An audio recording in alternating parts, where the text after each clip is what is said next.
Ano ba ang totoong state of the nation ngayon? Ano ba ang totoong kalagayan ng bansa natin sa ngayon? Pag-usapan natin, ano ba sa ngayon ang totoong estado o kalagayan ng ating bansa? Naghanap ako ng picture na magpapakita ano ba ang totoong state of the nation ngayon. Ha? Ano ba ang totoong state of the nation ngayon? Anong status ng bansa natin? Diyan sa picture na napili ko, makikita nyo dyan, si PBBM nagsasalita, nagdi-deliver ng kanyang State of the Nation address, ang backdrop niya ay ang baha. Ang baha kasi na ito na nangyari ngayon, itong nakaraang linggo, nagpapakita ito ng totoong estado ng bansa natin. Ano ang pinapakita ng matinding pagbaha na yan? Unang-una, pinapakita dyan na napakarami na ng mga proyekto ang inaprubahan sa gobyerno, mga flood control projects, pero wala namang nangyari. Nasaan yung mga flood control projects na yan? Ibig sabihin, yung mga flood control projects na yan ay binulsa lang halos yan ng mga politiko. Yan ang totoong state of the nation natin. Napakaraming pondo natin, napakarami ng proyekto ang inaprubahan. Taon may budget na inaaprubahan ng Kongreso, pinaghahatian ng mga congressman, mga senador. Ang dami dyan, infrastructure, flood control. Pero tingnan nyo yung pagbaha dito sa Metro Manila at mga katabing probinsya. Kahit sa mga probinsya labas ng Metro Manila, sa Camarines Sur, sa Cebu, sa Negros, grabe ang pagbaha. And yet, tingin nyo, gaano nakalaki, bilyon-bilyon, baka trilyon na nga, ang naipundo dyan sa mga flood control, sa mga probinsya, sa mga syudad. Pero tingnan nyo, grabe pa rin ang pagbaha. Hindi ibig sabihin na nandyan si PBBM sa picture ay siya ang dahilan yan. Hindi natin sinasabi yun. Ang sinasabi lang natin, yan ang estado ng bansa natin ngayon. Hindi natin sinasabi na kagagawan yan ni PBBM kasi magre-react dito yung mga loyalista ng Marcos. Sasabihin niya, bakit mo naman biniblame si Marcos sa ganyan? Hindi natin sinasabi na si Marcos lang ang dahilan yan. Ang sinasabi lang natin, yan ang sitwasyon ng bansa natin na dapat tugunan ng gobyerno. Kung mayroon mang sasabihin si Marcos sa kanyang State of the Nation, yan ang totoong State of the Nation natin. At sino ang nahihirapan sa pagbaha na yan na nakikita natin sa picture? Hindi naman ang mayayaman. Ang mayayaman nasa mga first class subdivisions, hindi naman binaha. Ang binaha ay ang mga squatter, ang mga ordinaryong mamamayan, sila ang nakasapo ng matinding pagbaha. Yan ang totoo. Kaya nga, nakikita nyo yung mga mayayaman, yung mga politiko, hindi naman sila tinamaan ng mga pagbaha na yan. Ang gaganda ng subdivision nilang natitirahan. Safe sa mga baha. Ang tataas ng lokasyon nila. Pero yung mga karaniwang mamamayan, nasa mga barong-barong, nasa mga tabi ng mga creek, tabi ng mga lugar na madalas bahain. Ang malungkot lang dyan, napakarami ng pondo ang ibinuhos sa mga flood control projects, sa mga infrastructure projects. Ang tanong, bakit binabaha pa rin tayo at mas tumitindi pa? Bakit patindi ng patindi ang pagbaha? Ano yan mga kabunyog? Pinapakita din yan ang estado ng bansa natin na grabe ang korupsyon. Nitong nakaraang linggo, ano ang pumutok na balita? Na si Chis Escudero, Senate President yan, 142.7 billion ang insertions. Karamihan ng insertions niya doon sa budget nitong taong 2025, flood control at infra. And yet, anong nangyayari? Wala. Ibig sabihin, yung mga flood control projects na yan ay binubulsa lang ng mga kongresista, mga senador, mga politiko. Yan ang totoong state of the nation. Mga kabunyog, mga kababayan. Itong matinding pagbaha nitong nakaraang mga araw, pinapakita nito ang kalagayan ng bansa natin. Ano yung kalagayan? Ang kalagayan natin, grabe na ang pundong binuhos. Grabe na ang pundong napunta sa mga flood control. And yet, anong nangyari? Walang epekto. Binulsa lang ng mga politiko ang pera ng bayan. Yan po ang totoo. Yan ang totoong state of the nation. At sa nangyayaring ito, ang mga politiko ay yumayaman ng yumayaman dahil sa kanilang korupsyon. Samantalang ang mahihirap, yan ang sumasapo ng matinding mga pagbaha, kalamidad. Hirap na nga ang buhay, pinahihirapan pa ng grabing mga pagbaha. Dahil ang mga proyekto ng gobyerno, wala namang napupunta sa ikabubuti ng bayan. No? Tingnan nyo naman. Kaya dapat yan ang lamnin ng State of the Nation ng presidente na sasabihin niya mamaya. Yan ang totoo. Pangalawa, ano naman ang pinapakita dyan? Nitong nakaraang araw, tumambad sa atin ang nakakadismayang desisyon ng Korte Suprema. Ano ang desisyon ng Korte Suprema na sinulat ni Senior Associate Justice Marvic Leonin? Diniklarang unconstitutional ang impeachment kay Sara. Pinapanagot alam naman natin, lumabas ang mga balita na itong si Sara Duterte ay grabe ang mga issue ng katiwalian, confidential funds at iba pa. Kaya dapat siyang mapanagot. Nakalagay yan sa ating konstitusyon, accountability of public officers. At ang paraan ng pagpapanagot sa mga matataas na opisyal tulad ng Vice Presidente ay impeachment.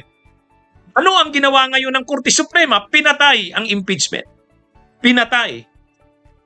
At sa ginawang ito ng Korte Suprema, pinahina nito ang kapangyarihan ng impeachment. Kaya nga maraming nagre-react ngayon, ang ginawa ng Korte Suprema, halos makakalusot na ang mga officials ng bansa na nai-involve sa katiwalian. Unang-una, sa desisyon ni Marvic Leonin, hindi mo na pwedeng kasuhan. Hindi mo na pwedeng kasuhan o ipa-impeach ang mga officials ng COMELEC, ng COA, ng Korte Suprema. Hindi na. Kapag ang desisyon nila, kapag sila ay nakagawa ng mali dahil sa kanilang desisyon na pinagpasyahan nila bilang collegial body, bilang kabuuan, at ito ay ginawa nila dahil bahagi ng kanilang discretion o prerogative, hindi mo na sila pwedeng kasuhan para ma-impeach. Anong klase yan? Anong klase yan? Napakahirap na mag-impeach ng official. Masyadong naging mahigpit ang mga requirements ngayon na binalangkas sa desisyon ni Leonin. Kumbaga, pabor na pabor sa mga kurap ang desisyon ng Korte Suprema ngayon sa impeachment ni Sara. Ang inisip ng Korte Suprema, yung due process kay Sara. Ang inisip ng Korte Suprema, mga teknikalidad, mga violation daw ng rules. Pero binaliwala yung mas importanteng usapin, yung pagpapanagot sa mga opisyal ng bayan na nakakakumit ng katiwalian. Yan ang malungkot. So wala na.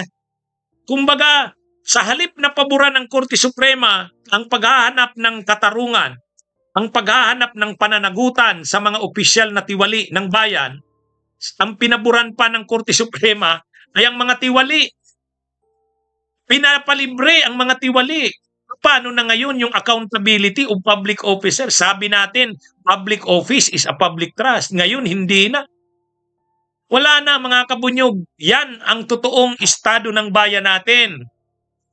Kaya kung may ipapakita tayo na estado ng bayan, estado ng bansa, yan ang dalawang estado ng bansa natin. Grabe ang korupsyon na sa bansa natin, nakakasuka na. At sabay pa niyan, grabe na nga ang korupsyon, tapos ngayon, nawawala pa ang pananagutan, papalibrihin pa ang mga kurap dahil dito sa mga desisyon ng Korte Suprema. Dahil sa pagbabaliwala ng Senado, kagagawa ni Chis Escudero at ng mga kasabwat niya. Yan ang mga nangyayari sa atin. Ngayon, may pananagutan ba si Marcos dyan? Bakit nagrarally ngayon sa panahon ng SONA? Mayroong pananagutan si Marcos. Ano ang pananagutan ni Marcos, ni PBBM? Presidente siya ng Pilipinas. Huwag siyang maging malambot. Gamitin niya ang kanyang kapangyarihan bilang presidente. Si Duterte ginamit ang kanyang kapangyarihan, political will. Pero ang masama lang kay Duterte, ginamit sa kasamaan. Ginamit sa mga pagpatay ng mga ordinaryong mamamayan sa kanyang kampanya sa war on drugs. Ang kay Duterte, ginamit niya ang kanyang kamay na bakal, ang kanyang kapangyarihan bilang presidente, kaya lang sama-sama. Itong si Marcos, marami siyang kapangyarihan, katulad din ng kapangyarihan ni Duterte. Sana gamitin niya na yan. Ha? Tama yung ginawa niya, pinaaresto si Duterte, dinala sa ICC. Wag niya nang anuan yan. Wag na siyang magtago na hindi niya yan sinang-ayunan. Dapat nga maging proud siya na ginawa niya yun eh. Itong kay Sara, kung si PBBM sana sinuportahan ang impeachment ni Sara, hindi sana ito mangyayari na ang Senado ay dinidelay ng dinidelay katulad ng ginagawa nila Escudero. Itong mga justices ng Korte Suprema, hindi sana yan magiging ganyan. Kung pinapakita sana ni PBBM ang tapang niya, pero yung tapang niya at saka pagiging matibay, dapat pinapakita niya yan. Okay lang yan, gamitin niya na yung kanyang pagiging presidente. Gamitin niya na yan laban sa mga tiwali. Gamitin niya na yan laban lalo na sa mga Duterte. Wag na siyang mag-alangan. Kasi parang ang ginagawa ni PBBM, sinasabi niya, ayaw kong makialam diyan. Hindi. Hindi mo naman sasabihin na ikaw ang nasa likod niya ng halimbawa impeachment ni Sara. Sabihin mo, suportado ko yung impeachment. Gawin niyo yung nararapat. Kung wala namang kasalanan si Sara Duterte, o di wala, pero hayaan nating gumulong ang impeachment o ganun. Kaya lang ang sinasabi ni PBBM, hindi ko suportado ang impeachment. Pangit. Hindi tama yan. Kaya sa madaling sabi, sa mga nangyayaring ito, si PBBM sana ang dapat na gamitin niya na ang pagka-presidente. Kung hindi, babastusin siya, gagarapalin siya lalo ng mga Duterte. Titingnan nila si PBBM bilang lame duck, bilang mahina na. Kaya itong State of the Nation address, itong State of the Nation natin, kung ako ang tatanungin, yan dapat. Dapat nga sabihin niya sa State of the Nation niya. Hindi pwede ito. Kailangan yung mga tiwali ay managot. Ang hustisya dapat ay para sa pagpapanagot sa mga kurap. Labanan niya na ang korupsyon. Yung mga nangyayari na katulad niyan. Parang dapat sa panahon ni PBBM ipakita niya. Kasi alam nyo, kung pag-uusapan din lang natin ang mga nangyayari sa bansa natin, yang mga kurap, paano mo susumpuin ang mga kurap? Kundi siya bilang presidente, pangunahan niya ang pagsumpu dyan. Pangalawa, sabi ni Tito Soto, galit daw si PBBM nang malaman na may mga insertion si Chis Escudero na 142.7 billion. Okay, kung totoo yan, sabihin na mismo ni PBBM, imbestigahan yung 142.7 billion na yan, pasensya ka na, Chis. Senate President ka, pero dapat ipaliwanag mo, ano ba talaga yung issue ng 142.7 billion? Ganun. Pagka ganun si PBBM, bibiliban ko yan. Itong nangyari dito sa itong desisyon ng Korte Suprema, dapat sabihin ni PBBM dyan, bagamat independent ang Korte Suprema, sana pag-isipan uli ng Korte Suprema ang desisyon nito. Mayroong hindi magandang dulot yung desisyon na yan. Pag-aralan nyo uli, hindi siya nakikialam. Lagi niya lang naman sasabihin, hindi siya nakikialam ako. Pero dapat iparinig niya yung mensahe niya. Iparinig niya yung mensahe niya na hindi tama itong nangyayaring ito. Di ba? Yan yun. Yan yung dapat na Alam nyo, pag nalusutan ni Sara Duterte ang impeachment na ito, lalong aatakihin niyan ang Marcos at si Romualdez. Huwag na siyang maging mabait. Okay, maging mabait siya sa mamamayan.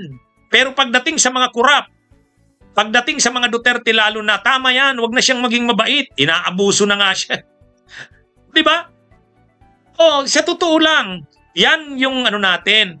Kaya ngayon, sa zona ng presidente, ano ang panawagan ng bunyog? Marcos, umaksyon ka. Ipakita mo ang kapangyarihan mo bilang presidente.